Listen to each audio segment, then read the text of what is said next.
Section 3. You will hear a conversation between two students who are studying to be teachers, talking about science experiments. First, you have some time to look at questions 21 to 26. Now listen carefully and answer questions 21 to 26. Hi, Sue. Hi, Mike. So what happened to you last week? Oh, I was sick with the flu. What's this I hear about a big assignment we've got to do? Oh, well, basically, we've got to find 2 science experiments to do with a group of 8-year-old children at the local primary school. And we've got to complete it by the end of the week. That sounds like hard work. Where are we supposed to get the ideas for these experiments from? Well, I managed to get hold of 2 books from the library. Oh, well done. How about if we take a look at the experiments in this book first and see if anything looks suitable? I can make notes as we go about equipment and the purpose of the experiments. OK, let's see. The first experiment is called Make Your Own Hovercraft, which sounds very ambitious. Mind you, you only need 20 balloons and a table. You don't need any special engines or anything like that. What do you do with it all?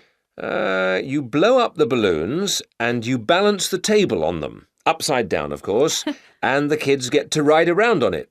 You know, the other kids sort of push them around the room. The main purpose is to show how hovercrafts work and how things hover around on just a cushion of air. OK, that doesn't sound too bad. OK, ready for number 2? Mm-hmm. Now, this one is called Unusual Measures of Lengths, and you basically use lots of paper clips. The kids go around the class measuring things, you know, how long the desk is and that sort of thing. And then they all compare their answers. And basically, because not all paper clips are the same length, they should come up with some strange answers. It's supposed to demonstrate the importance of having fixed units of measurement. Yeah, that's not bad. OK, now for number 3, you need rock salt or copper sulfate. Oh, I'm not sure about that. Well, just put down the rock salt then. Apart from that, you only need a jar of water.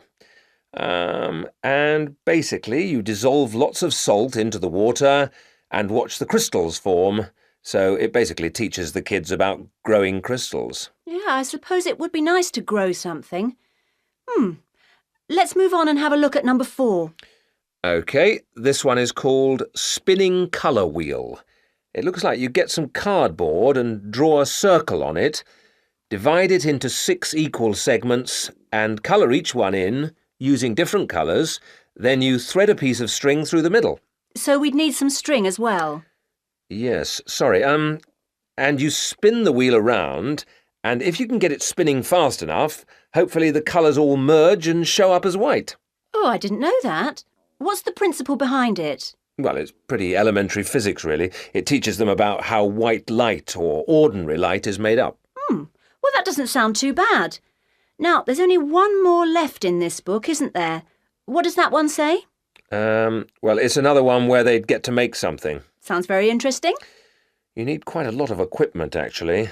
A hand drill, an old record, a pin or needle, some paper and a bolt. Go on. What do they have to do? Well, they basically make a record player. The main idea is to teach them about recording sound.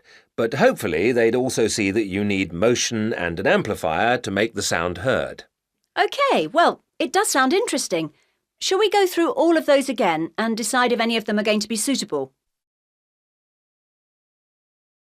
Before you hear the rest of the conversation, you have some time to look at questions 27 to 30. Now listen and answer questions 27 to 30. Right. Number 1. I thought this one sounded nice. There'd be lots of activity, and it doesn't need too much in the way of equipment. Yes, that's true, but don't you think it's a bit risky to get a group of 8-year-olds pushing each other around a classroom like that? Well, someone could get hurt. No, I don't like the sound of that one at all. Maybe you're right. What about number 2, with the paper clips? It sounds tame enough. Yes, a bit too tame, if you ask me. I think it needs to be something a bit more active and interesting than that, don't you? Yes, I suppose you're right. we won't get a very good mark if the children don't actually enjoy the experiments, and I suppose we could turn them off science for good. Well, what about the next one, number 3? Now, I quite like the idea of this one. Yes, so do I.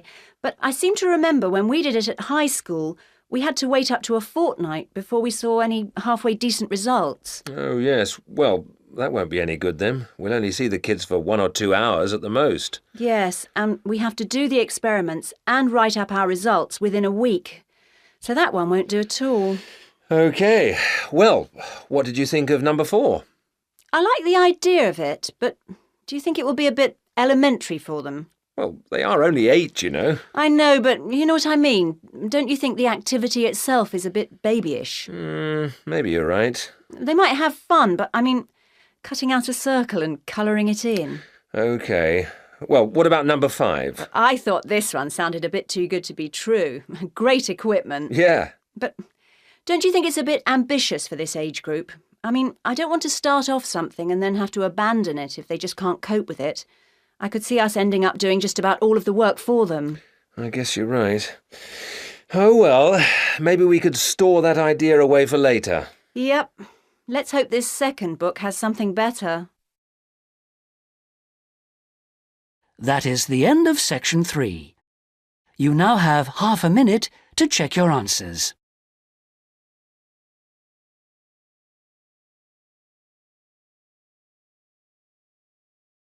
Now turn to section 4.